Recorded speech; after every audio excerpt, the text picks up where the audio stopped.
pada pagi ini kita boleh berkumpul memuji muliakan nama Tuhan. Bapak saudara sekalian, pada pagi ini kita akan belajar satu kebenaran firman Tuhan yang saya beri judul Hidup Karena Iman. Tapi terlebih dahulu kita akan membuka kitab kita di dalam Injil Yohanes pasal 20 ayat 24 sampai dengan ayat yang ke-29. Injil Yohanes pasal 20 ayat 24 sampai dengan ayat 29, saya baca untuk kita semua. Yesus menampakkan diri kepada Thomas. Tetapi Thomas, seorang dari ke-12 murid itu yang disebut Didimus, tidak ada bersama-sama mereka ketika Yesus datang ke situ. Maka kata murid-murid yang lain itu kepadanya, "Kami telah melihat Tuhan." Tetapi Thomas berkata kepada mereka, "Sebelum aku melihat bekas paku pada tangannya, dan sebelum aku mencucukkan jariku ke dalam bekas paku itu, dan mencucukkan tanganku ke dalam lambungnya, sekali-kali aku tidak akan percaya." 8 hari kemudian murid-murid Yesus berada kembali dalam rumah itu, dan Thomas bersama-sama dengan mereka. Sementara pintu-pintu terkunci, Yesus datang dan ia berdiri di tengah-tengah mereka dan berkata, "Damai sejahtera bagi kamu." Kemudian ia berkata kepada Thomas, "Taruhlah jarimu di sini dan lihatlah tanganku. Ulurkanlah tanganmu dan cucukkan ke dalam lambungku, dan jangan kau tidak percaya lagi, melainkan percayalah." Thomas menjawab dia, "Ya Tuhanku dan Allahku." Kata Yesus kepadanya, "Karena engkau telah melihat aku, maka engkau percaya. Berbahagialah mereka yang tidak melihat namun percaya." Bapak saudara sekalian, cerita atau kisah tentang ketidakpercayaan Thomas terhadap kesaksian dari sebagian besar para murid, bahkan kesaksian daripada Petrus, kesaksian daripada para perempuan dan Maria dan teman-temannya pada saat mereka datang ke kubur Yesus, dikatakan Thomas nggak percaya. Seperti sudah kita baca tadi bahwa aku tidak percaya sebelum aku melihat sendiri, sebelum aku mencucukkan jariku ke dalam lubang paku di tangan Yesus, aku nggak percaya. Bapak saudara sekalian, saya beri judul perenungan kita pada pagi ini yaitu Hidup Karena Iman. Terlebih dahulu kita akan merenungkan atau memahami apa maksud daripada hidup karena iman. Bapak saudara sekalian, hidup karena iman bukan berarti hidup yang berpangku tangan, hidup yang tidak melakukan apa-apa, hidup yang hanya berdoa, baca Alkitab, kemudian semuanya beres. Enggak. Hidup karena iman tidak seperti yang tadi saya katakan, kita hanya duduk menantikan sesuatu mujizat tanpa berbuat apa-apa. Tidak seperti ini. Melainkan apa yang dimaksud hidup karena iman adalah sebuah langkah kehidupan yang didasari oleh kepercayaan terhadap perkataan Allah. Hidup karena iman adalah sebuah kehidupan yang kita jalani berdasarkan kepercayaan kepada perkataan Allah. Nanti kita akan lihat bahwa pada saat kita menjalani kehidupan kita tanpa iman, maka ada dua sisi yang senantiasa serba salah. Serba salahnya seperti ini. Kalau kita menjalani kehidupan kita tanpa iman, tanpa didasari perkataan oleh firman Allah, pada saat kita berhasil, maka kita akan menjadi sombong, ya kan? Kita merasa bahwa saya berhasil karena kekuatan saya. Terlebih sebaliknya pada saat kita gagal, ya kan? Maka kita akan mengutuki Tuhan. Seperti yang sudah kita bahas beberapa minggu lalu, bahwa kadangkala Tuhan hadir untuk menggagalkan rencana manusia. Tuhan hadir untuk menghalangi apa yang dikerjakan oleh orang-orang yang menentang Tuhan. Tuhan hadir untuk menggagalkan. Berarti kegagalan bukan berarti selalu dari iblis. Oh, ini iblis ini menentang saya. Nggak selalu. Kadang-kala Tuhan hadir di tengah perjalanan kita untuk membuat kita berbelok arah. Ada banyak contoh yang sudah kita bahas minggu lalu. Apa saudara sekalian? Sedangkan apa arti tentang kata iman? Kita akan lihat dalam Injil Yohanes Ibrani pasal 11 ayat yang pertama, dikatakan bahwa iman adalah dasar dari segala sesuatu yang kita harapkan dan bukti dari segala sesuatu yang tidak kita lihat. Jadi pada saat berbicara tentang iman, itu tidak sekedar berbicara surga gitu. Jelas kalau bicara surga, di antara kita semua tidak ada yang pernah ke surga. Tetapi berbicara tentang iman, itu juga berbicara tentang janji Tuhan dalam kehidupan saya dan saudara. Nanti kita akan lihat contoh-contohnya lebih dalam lagi. Oleh karena itu mari Bapak Saudara sekalian, tadi saya katakan pada saat kita menjalani kehidupan kita tanpa iman, maka ada dua sisi yang kita senantiasa salah. Oleh karena itu sebagai perisai diri, ya kan? Agar manusia tidak terjebak dalam permusuhan dengan Allah. Kita berhasil menjadi sombong, itu musuh Allah. Kita gagal, kita menyalahkan Tuhan, kita memusuhi Allah. Jangan sampai kita dalam situasi terjebak dalam permusuhan dengan Allah, bisa susah maupun duka, maka hendaknya manusia menggunakan iman sebagai pelindung diri. Sama seperti pernyataan Rasul Paulus, gunakanlah apa? Perisai iman. Perisai iman adalah untuk menangkis terhadap serangan-serangan panah api dari si jahat. Panah api bisa berubah tentang rasa sombong kita, rasa pemberontakan kita pada Tuhan, itu bisa berubah seperti itu. Oleh karena itu mari kita pergunakan perisai sebagai pelindung diri. Nah, selanjutnya kita akan lihat bahwa apa yang menjadi latar belakang kehidupan yang didasari iman agar membuat manusia bahagia. Sama seperti tadi Tuhan Yesus katakan pada Thomas dan kepada para murid yang hadir pada saat itu. Engkau percaya karena melihat, ya. Tetapi Tuhan katakan berbahagialah setiap orang yang tidak melihat namun percaya. Nah, Bapak Saudara sekalian,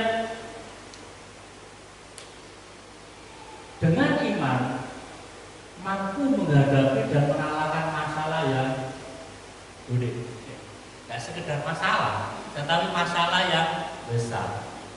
Kalau sekedar masalah kita bisa memahami, kan masalah kecil saja, ya bisa. Lalu bagaimana dengan masalah besar? Firman Allah katakan dengan iman kita akan mampu, kita akan dimampukan. Nah, kita lihat ayatnya di dalam Matius pasal 17 ayat 20 dikatakan, ia berkata kepada mereka, karena kamu kurang percaya, sebab aku berkata kepadamu, sesungguhnya sekiranya kamu mempunyai iman sebesar biji sesawi saja, ya, kamu dapat berkata kepada gunung ini, pindah dari tempat ini ke sana, maka gunung ini akan pindah dan tak akan ada yang mustahil bagimu. Bapak saudara sekalian, siapa di antara manusia yang tidak memiliki masalah? Sehingga ada sebuah cerita legenda mengapa seorang bayi yang baru lahir itu menangis, ya kan? Karena ia tahu saya lahir di dunia penuh masalah, ya kan? Itu legenda, ya kan? Masalah kebenarannya nggak tahu persis, ya kan? Makanya bayi yang baru lahir pun nggak nangis, dibikin menangis, ya kan? Secara biologis supaya mengetahui bahwa bayi ini nggak bisu, aja. Itu secara biologisnya. Kalau bayi lahir nggak nangis, dipertanyakan ini jangan-jangan bisu, ya. Cuman ada sebuah legenda yang mengatakan seperti itu. Mengapa setiap bayi lahir masih menangis? Legenda itu terkatakan karena ia tahu lahir di dalam dunia penuh dengan masalah, lahir di dalam dunia penuh dengan dosa. Aduh, mengapa saya di dunia ini ya? Sehingga dia menangis. Ya. Itu legenda, bukan kebenaran. Ya. Hanya cerita untuk anak-anak yang mau tidur. Nah, saudara sekalian, tanpa memandang jabatan, tanpa memandang usia, tanpa memandang golongan, bahkan agama pun, semua orang punya namanya gunung masalah. Gunung masalah. Nah, masalah gunung kan relatif. Masalahnya Mama Ocok 10% sudah melihatnya seperti 100%, ya kan? Masalahnya Bu Elizabeth 100%, orang melihatnya itu kan kecil aja, padahal Bu Elizabeth kata ini gede banget, ya kan? Relatif. Tetapi yang pasti masing-masing kita punya masalah namanya gunung.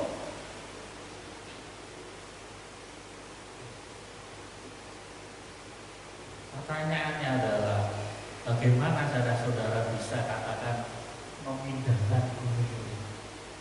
Maka gunung ini akan pindah. Masalahnya di situ. Nah, tapi saudara sekalian, fungsi daripada iman adalah memampukan saya dan saudara untuk mengatakan pada masa kita ada masalah pindah. Terbantunlah engkau ke laut. Sekarang siapa di antara rumah tangga kita yang no problem? Semua pasti punya. Mungkin saudara berpikir, keluarganya Pak Budi ini no problem. Siapa bilang, ya kan? Mungkin hubungan saya dengan Ibu Gembala baik. Tapi masalah yang lain, masalah duit, masalah anak-anak, masalah keluarga kami yang di Jawa, siapa yang tahu? Memang saya dengan Ibu Gembala nggak ada masalah, harmonis-harmonis saja. Atau juga ada keluarga lain, secara ekonomi pun nggak ada masalah dia. Dia mau ke Jepang kek, mau ke Amerika kek, nggak masalah. Tapi bagaimana hubungan suami istrinya? Ya. Bagaimana dengan masalah anak-anaknya? Pada saat kita masuk lebih dalam, ternyata anaknya terjerat narkoba. Ya, kita nggak tahu. Nggak tahu. Masing-masing orang punya gunung masalah. Nah, fungsi daripada iman adalah memampukan saya dan saudara untuk kita ini mengalahkan akan gunung masalah itu. Saudara ingat apa yang dikatakan Daud pada saat Daud menghadapi Goliat. Dia tahu dia kecil, dia muda, dia nggak punya pengalaman, kekuatannya jauh daripada kekuatan Goliat. Tetapi apa yang dikatakan? Aku mendatangi kau dengan nama Tuhan. Nah, pertanyaannya, pada saat Daud mendatangi Goliat dengan nama Tuhan, apakah Daud hanya berdoa saja? Nah, ini yang tadi saya katakan di awal. Bertindak kehidupan hidup karena iman bukan sekedar hidup berdoa. Gitu. Tetapi Daud dia mendatangi Goliat dengan imannya mengalahkan Goliat. Tetapi ada langkah yang dia lakukan. Dia mengambil alih-alihnya, dia pergi ke sungai ngambil batu-batu yang licin. Dan akhirnya apa? Ya dengan imannya dia lempar itu batu kerikil kepada Goliat. Dia nggak sekedar duduk berdoa, Tuhan tolong saya, nggak seperti itu. Tapi ada tindakan yang dia dasari dengan perkataan Allah. Perkataan Allah didasari apa? Dia yakin bahwa pada saat Samuel mengurapi dia, Allah berpihak dalam kehidupannya. Amin. Hal yang sama juga pada saat kita yakin bahwa Allah di pihak kita, masalah apapun yang kita hadapi kita mampu mengalahkannya. Gitu. Sama. Jadi hidup karena iman bukan hidup yang hanya berpangku tangan, mohon belas kasihan, nggak seperti itu. Tetapi ada tindakan aktif. Iman dapat digambarkan seperti kisah tentang Yusuf yang menerima cincin meterai daripada Fir'aun. Kita lihat ayatnya dalam kitab Kejadian. Kejadian pasal 41 ayat 42 dikatakan, sesudah itu Fir'aun menanggalkan cincin meterainya dari jarinya dan mengenakannya pada jari Yusuf. Dipakaikannya lah kepada Yusuf pakaian dan daripada kain halus dan digantungnya kalung emas pada lehernya. Ayat 43, 44. Berkatalah Fir'aun kepada Yusuf, akulah Fir'aun, tetapi dengan tidak setahumu seorang pun tidak boleh bergerak di seluruh tanah Mesir. Injil Yohanes pasal 1 ayat 12 katakan apa? Setiap orang yang percaya kepada Dia diberi angkat menjadi anak Allah. Ya. Kisah Para Rasul pasal 1 ayat 8 dikatakan apa? Tinggallah di kota itu dan kuasa dari tempat Maha Tinggi akan turun namun engkau. Ya. Kamu akan menerima kuasa kalau Roh Kudus turun ke atas kamu, dan kamu akan menjadi saksiku di mana? Yerusalem, Samaria, Yudea sampai ke ujung bumi. Sama. Ya. Hanya bedanya Yusuf menerima cincin meterai. Saudara tahu seberapa besar kekuatan daripada cincin meterai? Semua keputusan raja, semua undang-undang yang dibuat raja tidak akan berlaku kalau tidak ada stempel cincin meterai raja. Alkitab tadi katakan apa? Raja menanggalkan cincin dan meterainya diberikannya kepada Yusuf. Ayat 44 katakan tidak boleh, ya kan? Seorang pun tidak boleh bergerak. Ini di apa bahasa Indonesianya dihiperbolakan. Dihiperbolakan itu sebuah gaya bahasa yang diperbesar. Ya nggak mungkin lah orang di Mesir melangkah izin dulu ke Yusuf kayak seperti itu. Tetapi semua keputusan yang dilakukan di tanah Mesir harus seizin daripada Yusuf. Nah, kita tahu siapa Yusuf. Dia adalah seorang budak. Saudara tahu seorang budak apa? Ya seorang budak yang kehilangan daripada haknya. Seorang budak adalah seorang yang kehilangan daripada hidupnya. Tiba-tiba semua orang harus tunduk kepada Yusuf. Karena cincin meterai. Hal yang sama juga Alkitab katakan dalam tadi sudah saya katakan Injil Yohanes pasal 1 ayat 12, Kisah Para Rasul pasal 1 ayat 8, bahwa Roh Kudus ada dalam diri kita sebagai meterai.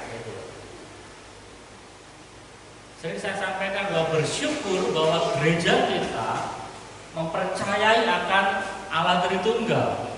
Bersyukur bahwa gereja kita mengakui akan karya Roh Kudus.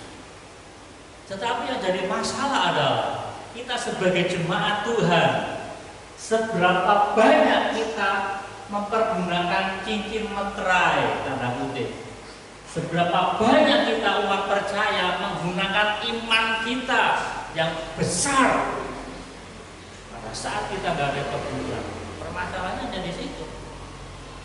Otoritas sudah Tuhan berikan bagi kita, tetapi seberapa besar kita menggunakan akan kewenangan otoritas yang Tuhan beri bagi kita.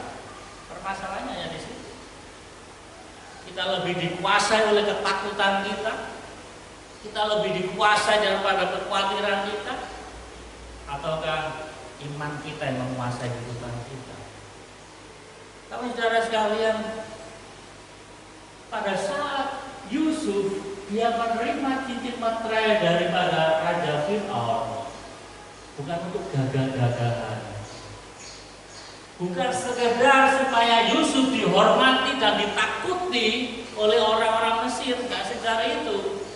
Kita tahu bahwa setelah pasal ini berbicara tentang apa? Kelimpahan selama 7 tahun di Mesir. Oke, berbicara tentang kelimpahan, orang katakan no problem Pak, saya hidup dalam kelimpahan, no problem. Tetapi setelah 7 tahun kelimpahan berbicara tentang apa? Kelaparan 7 tahun, itu baru masalah. Kewenangan daripada cincin materai ada di situ. Bagaimana Yusuf dia mengatur. Dan memang dalam Alkitab tidak ada kata demo, tetapi merujuk pada peristiwa yang dialami di Mesir. Orang Mesir demo kepada Fir'aun. Fir'aun, kami kelaparan. Ya, itu kan demo. Maka nuntut makan kepada Fir'aun. Apa yang dilakukan Fir'aun? Kalian datang kepada Yusuf. Kadang-kala kehidupan saya dan saudara seperti itu. Pada saat kita menerima otoritas daripada Tuhan, tiba-tiba orang datang kepada kita minta solusi, ya. Pada saat kita hidup tenang seperti Yusuf di dalam kemewahannya dan kekuasaannya, tiba-tiba datang orang berbondong-bondong, Yusuf beri kami makan. Seandainya, saya katakan, seandainya dalam masa kelimpahan 7 tahun Yusuf gagal mengatur, Yusuf gagal menyimpan gandum dengan baik, 7 tahun menjadi kemiskinan yang luar biasa atas Mesir. Tetapi bagaimana perjalanan hidup daripada Yusuf? Dia sudah berhasil mengatur dalam artian secara positif keluarga daripada Potifar. Dia mampu memanajemen keuangan daripada Potifar. Dia mampu mengatur semua makanan kebutuhan daripada Potifar dengan baik. Ya, kita katakan apa? Sejak Yusuf ada di rumah Potifar, maka Potifar tidak lagi mengatur seluruh isi rumah tangganya. Semuanya diserahkan kepada Yusuf. Tapi saudara sekalian, sehingga pada saat menghadapi demo besar di Mesir hari itu, saya pakai istilah demo, ya, maka tidak ada seorang pun rakyat daripada Fir'aun mati kelaparan. Semuanya tercukupi. Bahkan bangsa-bangsa lain yang berdampak terhadap kelaparan itu, termasuk keluarga daripada Yusuf, datang membeli makanan. Ada kelimpahan di Mesir, kalian datang ke sana. Ada apa saudara sekalian? Dengan iman yang kita miliki, mari akan mendorong saudara-saudara, mengingatkan kita bahwa kita ini punya kekuatan gitu loh. Kita punya, saya kata istilah tadi, cincin materai. Tuhan sudah berikan pada kita otoritas. Ingat Injil Matius pasal 16 katakan kepada Petrus, engkau disebut bukan lagi engkau akan disebut dengan Petrus, ya. Engkau tidak lagi disebut Simon, melainkan Petrus. Apa yang kau ikat di dunia akan terikat di surga. Apa yang kau lepaskan di surga akan terlepas di dunia. Oh, itu kekuasaan yang besar, saudara. Artinya apa? Dengan iman kita mampu melakukan sesuatu yang di luar kemampuan manusia. Bukan kita, gitu loh. Bukan Yusufnya yang hebat, tetapi ini loh, cincin materai. Yusuf dia tetap orang Ibrani. Yusuf tidak bisa mengubah latar belakangnya sebagai seorang budak. Pada saat dia menjadi perdana menteri di Mesir, statusnya dia tetap dia orang Ibrani, dia tidak menjadi seorang Mesir. Dia tidak bisa merubah latar belakangnya. Tetapi yang mengubah di hari itu adalah cincin materai. Hal yang sama juga, apapun latar belakang kehidupan kita, apapun latar belakang masa lalu kita nggak bisa merubah. Tetapi kita akan maju ke depan dengan otoritas daripada Tuhan. Dengan iman yang kita miliki daripada Tuhan, kita akan maju di dalamnya. Hal berikutnya yang perlu kita lihat, apa fungsi daripada iman adalah bagian dari 3 perkara rohani yang bersifat kekal. 1 Korintus pasal 13 ayat 13 dikatakan, demikianlah tinggal 3 hal ini, yaitu iman, pengharapan, dan kasih. Dan yang paling besar diantaranya ialah kasih. Nanti kita akan lihat. Saya punya pernyataan yang mungkin saudara akan berpikir, ya kan? Tapi nanti saudara bisa renungkan. Dikatakan bahwa iman merupakan satu dari 3 perkara rohani. Iman, pengharapan, dan kasih. Meskipun kita katakan bahwa yang paling gede adalah kasih, yang dahsyat adalah kasih. Tetapi nanti kita akan lihat bahwa kasih tanpa iman itu bahaya. Atau juga sebaliknya, iman tanpa bermuara kepada kasih itu juga bahaya. Tapi saudara sekalian, hal yang senada, hal yang sama juga disampaikan oleh Petrus. Ketika surat Rasul Paulus pada jemaat di Korintus bahwa iman diawali oleh iman dan bermuarakan kepada kasih. Kita akan lihat juga apa yang dikatakan Petrus. 2 Petrus pasal 1 ayat 5-7 dikatakan, justru karena itu harus dengan sungguh-sungguh untuk menambahkan kepada imanmu. Ya, diawali dengan iman sama dengan Paulus tadi, diawali dengan iman, tambahkan kepada apa? Kebajikan. Kepada kebajikan pengetahuan, dan kepada pengetahuan penguasaan diri, pada penguasaan diri ketekunan, dan kepada ketekunan kesalehan, pada kesalehan kasih, ya, akan saudara-saudara, dan kasih akan saudara-saudara kepada semua orang. Sama, kalau jatuh garis merah bermuara berawalkan daripada iman, muaranya kasih. Sama. Paulus menyatakan bahwa iman bermuaranya kepada kasih. Petrus juga sama, diawali dengan iman, bermuaranya pada kasih. Sehingga saya punya pernyataan seperti ini. Iman tanpa disertai dengan kasih, maka sama seperti gong yang berkumandang. Itu hanya bicara iman, ya kan? Tapi nggak punya kasih. Jadi apa? Seperti gong yang berkumandang. Tong kosong nyaring bunyinya. Kita bicara tentang iman, tetapi prakteknya nol. Tapi juga sebaliknya, kasih tanpa didasari oleh iman, maka akan terjebak dalam nafsu manusia. Kita mengasihi, kalau nggak ada dasar iman, bablas saudara. Sehingga dalam dunia orang muda ada katanya teman, tapi ujung-ujungnya menikah. Ya.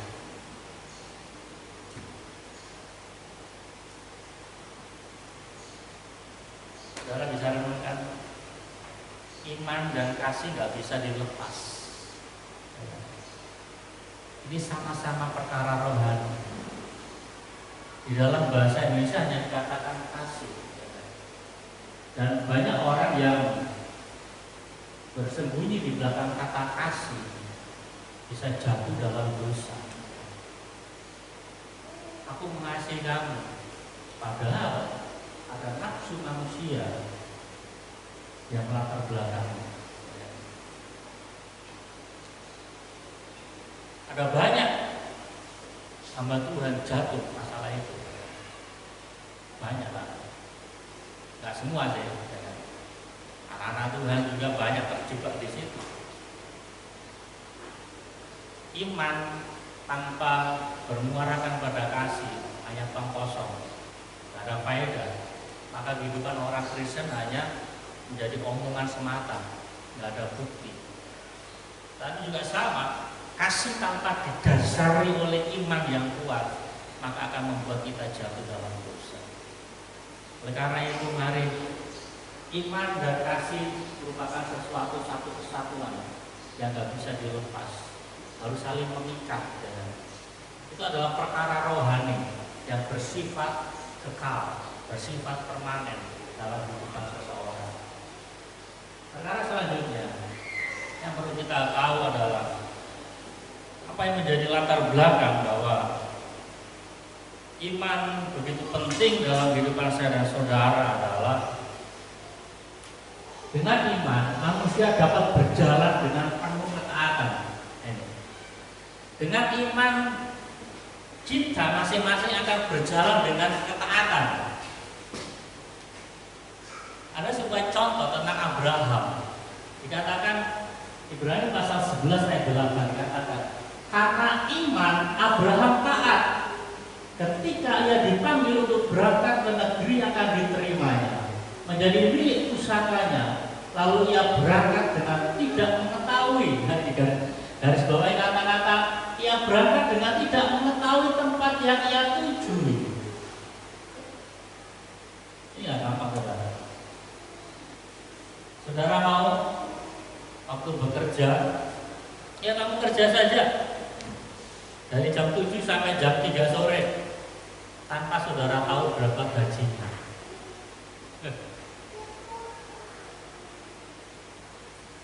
Nggak mungkin kan? Yang penting saya dapat kerjaan Pak, gajimu berapa? Nggak tahu, nggak mungkin.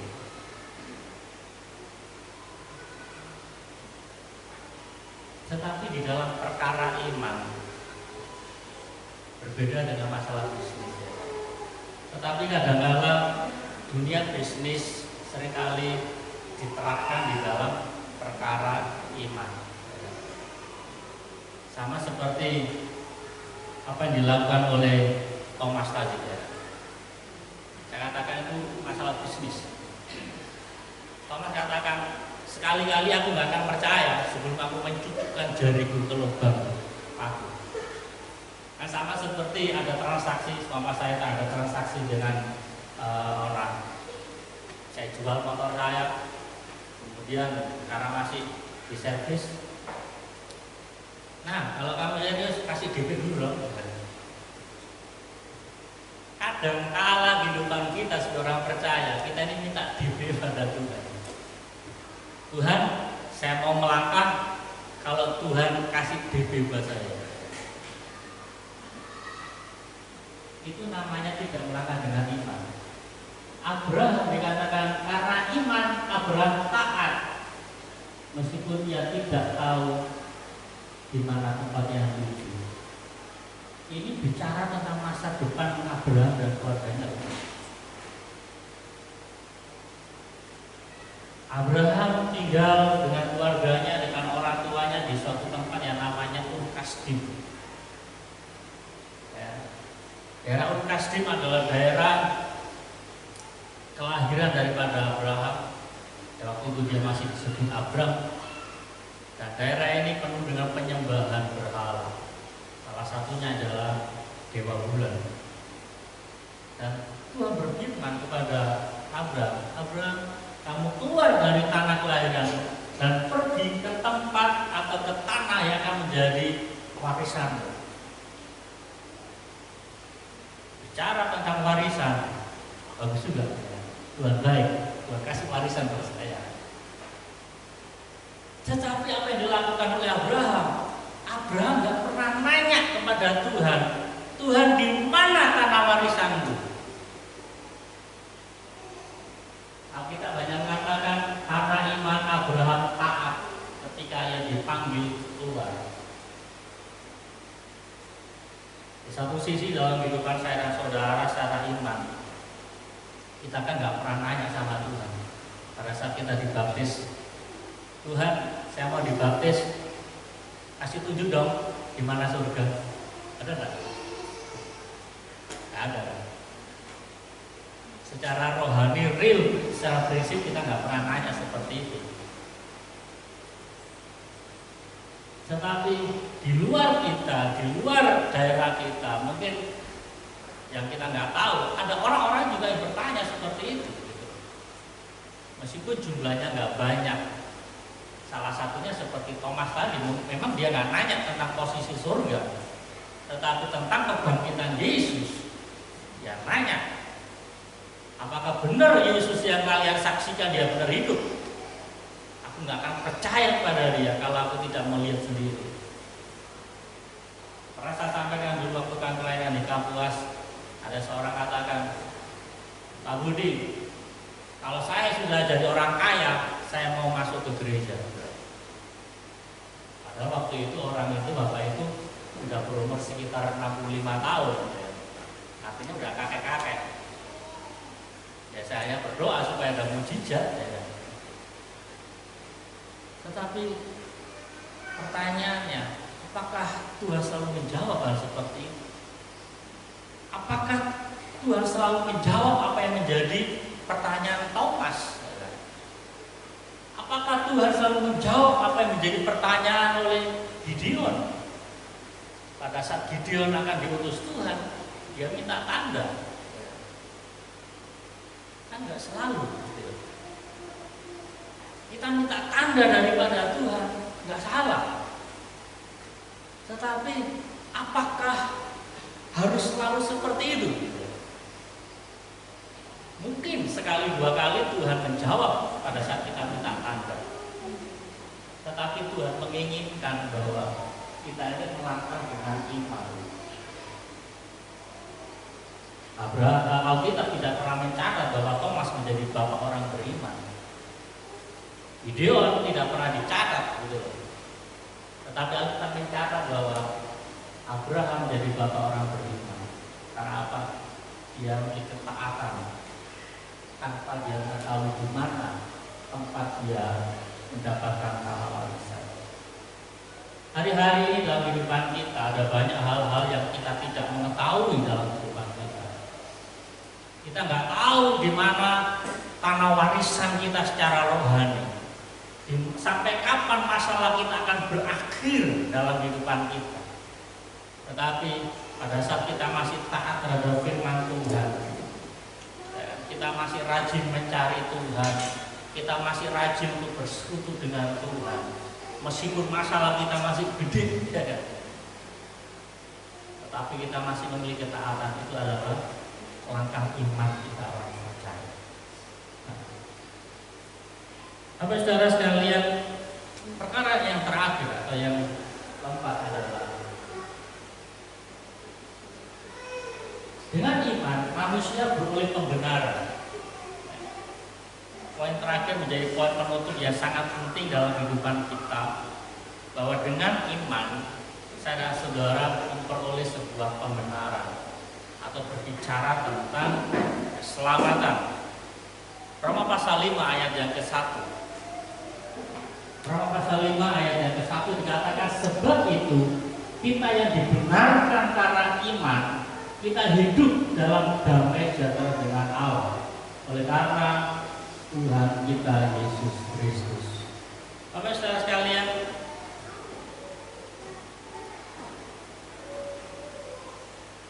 sejak manusia jatuh dalam dosa, dikatakan manusia mengerti bahwa hidupnya jauh daripada Tuhan. Dan sampai hari ini ada banyak orang-orang yang senantiasa berusaha dan berupaya untuk ingin berdamai dengan Tuhan. Karena mereka tahu bahwa manusia tahu hati nuraninya berbicara bahwa kalau bermusuhan dengan Allah ini repot gitu loh. Kita nggak sanggup. Tetapi sejauh mana upaya manusia untuk berkenan kepada Allah menjadi sia-sia. Sehingga dikatakan peristiwa Natal, ya kan? Yesus harus turun dalam dunia. Kembali bermuara pada peristiwa Paskah menjadi sebuah karya agung Allah yang berbicara tentang pengorbanan. Nah, permasalahannya di sini. Hari ini saya dan saudara yang hidup tanpa melihat langsung, ya kan, akan karya Yesus yang begitu singkat. 3,5 tahun itu singkat banget loh ya. Singkat banget. Bahkan ada banyak orang yang tidak menyangka, bahkan orang-orang sekampung dengan Yesus yang di Nazaret, yang memperhatikan pertumbuhan Yesus dari masa kanak-kanak sampai Yesus berumur 30 tahun. Mereka nggak menyangka bahwa Yesus adalah Tuhan. Buktinya apa? Pada saat Yesus mengajar di sinagoge, sinagoge itu satu level di bawahnya Bait Allah. Bait Allah adalah tempat mereka berkumpul, tetapi masing-masing kota itu ada namanya sinagoge, tempat orang-orang Yahudi beribadah. Nah, pada saat Yesus mengajar di sinagoge, dikatakan firman Allah sudah digenapi. Dan Alkitab mencatat bahwa orang-orang heran dengan pengajaran Yesus. Tetapi apa yang mereka katakan, mereka menjadi kecewa dan menolak Yesus karena mereka tahu keluarganya kita kenal. Dia ini dari kecil sangat besar kita kenal. Kok dia mengatakan bahwa dia adalah Mesias? Orang yang hidup dalam zamannya Yesus saja susah menerima Yesus adalah Tuhan. Apalagi manusia yang tidak hidup dalam zamannya Yesus. Sehingga solusinya adalah iman. Hari ini saudara-saudara, menerima keselamatan yang kekal daripada Tuhan bukan karena melihat. Meskipun ada banyak latar belakang orang menjadi Kristen, bisa karena pernikahan, bisa karena keturunan dari orang tua nenek buyutnya ini Kristen semua, ya kan? Atau juga secara rohani ada juga orang-orang menjadi Kristen karena mendapatkan mimpi dan penglihatan. Pada saat saya masih di pedalaman dulu ada seorang yang datang ke gereja, Pak, saya mau dibaptis. Saya dari agama lain. Kenapa kamu dibaptis? Saya tanya. Saya dapat mimpi ketemu dengan Tuhan Yesus. Loh, kamu kok tahu Tuhan Yesus ya kan?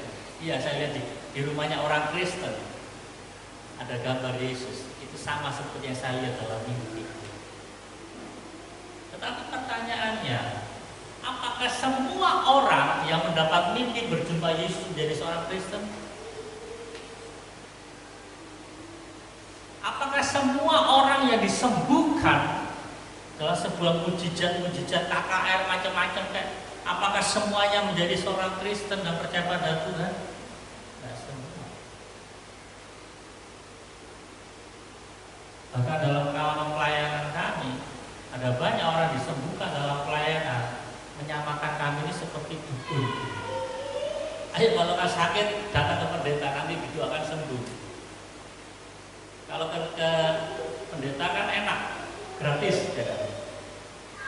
Kalau ke dukun suruh bawa babi lah, suruh bawa ayam lah ya kan? Kalau ke rumah sakit biaya mahal, repot ya kan? Kalau ke pendeta didoakan sembuh, gratis lah ya kan? Saya kadang-kadang ngelus data itu. Berarti kita pendeta ini sama seperti disamakan dengan dukun, malah masih enak dukun ya kan?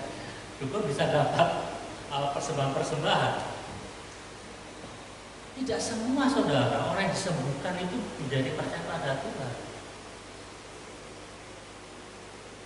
Kadang-kadang ada orang berpikir pada saat didoakan sembuhkan, berpikir ya memang sudah waktunya sembuh gitu loh.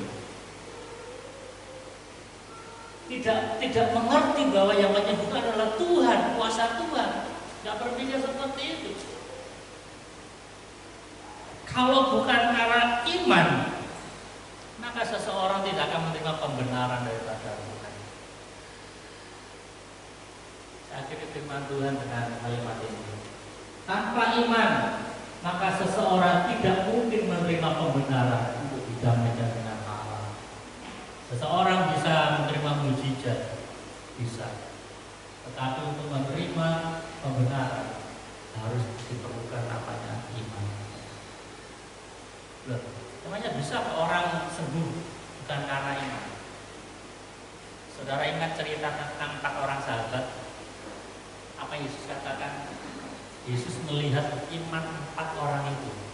Yesus tidak melihat iman si sakit.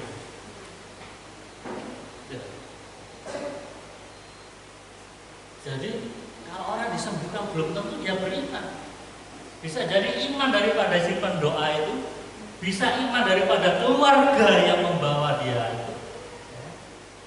Tetapi berbicara tentang kebenaran, ini urusan pribadi, nggak bisa diwakilkan, nggak bisa, harus masing-masing memiliki iman untuk percaya bahwa dirinya dibenarkan dan didamaikan. Tuhan ketika banyak lebarkan firman Tuhan, ya firman Tuhan yang boleh menolong saya dan saudara bahwa mari iman dalam diri kita mesti kita pelihara, iman dalam diri kita mesti kita pupuk lebih dalam untuk kita boleh bertahan, berjuang dalam kehidupan kita. Mari kita nyanyikan pujian tadi, pujian nomor 4, Oh Bapa yang mengasihi.